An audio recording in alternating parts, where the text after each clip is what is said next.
We are working out for the next 365 days in a row. So many of us struggle to make positive changes in their lives, and I tend to give up too. We can't stick to our goals. You see, we've done this challenge at least 10 times, reaching 200 plus days at least twice. I was hoping to get myself into breakdancing shape because I always wanted to breakdance. And failure was crushing. And sometimes when you fail a lot, you give up. And in my case, you give up on your dreams for good. I made excuses instead. But now, even if I give up, or I sleep in, or I stop, we're just going to start over again. We will become stronger. So what follows are my workouts and thoughts each day. Every day, we can decide to make good choices. So don't give up on yourself.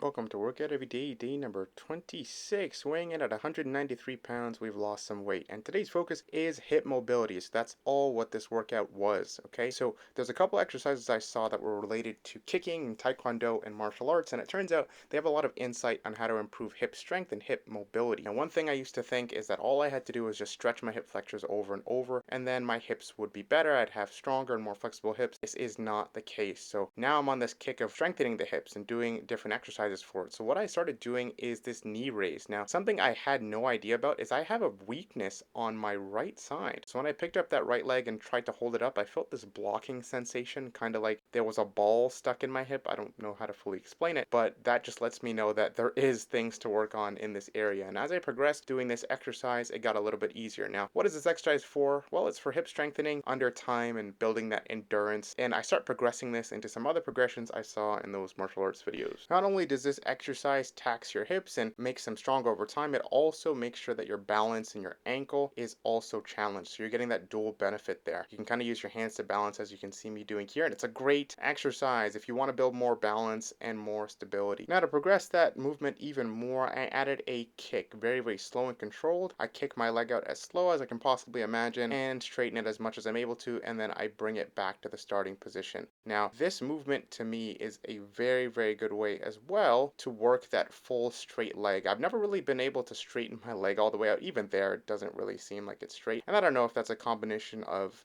tightness or maybe it's just my bone structure, but it never quite looks right. So I am glad I'm doing a movement like this for sure.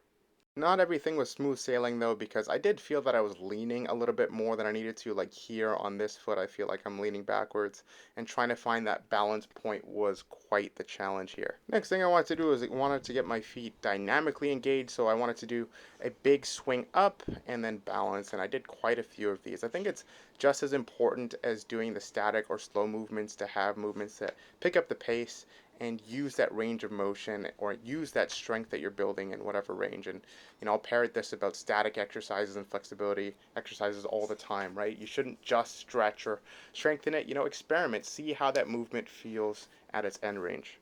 If you're really smart, you knew that this was coming. We were going to be doing the side hold here. It took me a while to get into balance and to fully get myself set up. I think it maybe took by the second set where I started feeling okay, like I'm pushing that hip out open the way I want to, I'm holding this leg the way I want to, and yeah, it's definitely not an easy exercise if you have terrible balance, but eventually I lock in and it's all good.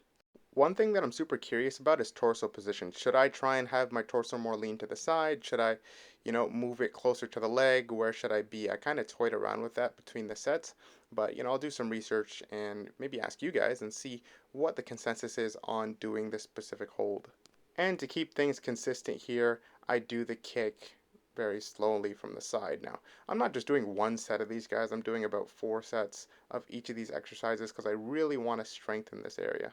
I also felt good doing this movement, but I wonder if I was really doing good, right? I noticed a lot when I was actually mid movement doing the hold that I felt so much instability, like I was kind of shaking, and I'm like, is this normal? Should I be struggling to get my foot up and hold it? What should this actually look at like when perfected? And I looked at some other examples, but people didn't seem like they were struggling that much. Maybe it's just something that takes a while to progress to, or maybe my hips are just tired at this point. So here you can see me in a middle splits, folding forward. Now, my favorite movement to do in this position as of now is doing kind of like a deadlift from here. You can see me trying to get prepped into it. I lean slightly in because it can feel quite tight, and finding the perfect distance between the legs, all kinds of weird stuff can happen, guys. Stuff I didn't know could happen. My foot started cramping, I think because of the way I was pressing my feet into the floor, and then I had to bring my feet closer actually because the further they were, the more my left foot just couldn't seem to handle the position. But anyways, this is kind of what the deadlift looks like, but it's not really exactly where I want it to be. I want to try and put my head through my hips if possible. One thing I do find is that I lose the strength of my legs to be able to press into the ground here, like by a lot, and I feel very unstable.